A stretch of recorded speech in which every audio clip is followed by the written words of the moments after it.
নমস্কাৰ এই মুহূৰ্তত আন এটা খুব গুৰুত্বপূৰ্ণ খবৰ দিব বিচাৰিছো এবাৰ পুষ্পা 2 ইতিমধ্যে অভিলেখ গঢ়িছে দেশত পুষ্পা 2 মুক্তিৰ পূৰ্বে এক প্ৰকাৰ ব্যাপক হাৰত চৰ্চা লাভ কৰিছিল আৰু আজি মুক্তিৰ দিনটোতে ব্যাপক ভিৰ দেখিবলৈ পোৱা গৈছে সিনেমা হল সমূহত কিন্তু প্ৰিমিয়াৰৰ সময়তে এটা দুৰ্ভাগ্যজনক ঘটনা সংঘটিত হৈছে এগৰাকী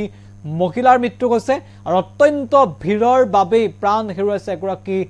মহিলাই ইতিমধ্যে হায়দৰাবাদত সংঘটিত হৈছে সেই ভয়ংকৰ ঘটনা সবিশেষ এনি টকছৰ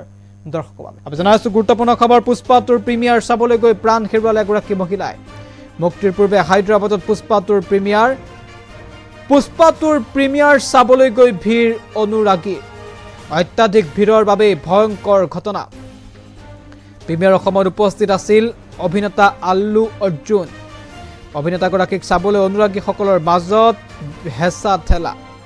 আৰু সেই হেঁচা ঠেলাৰ মাজতে মাতৃৰ মৃত্যু হৈছে কণমানি পুত্ৰৰো অৱস্থা সংকটজনক হায়দৰাবাদত সংঘটিত হৈছে ভয়ংকৰ ঘটনা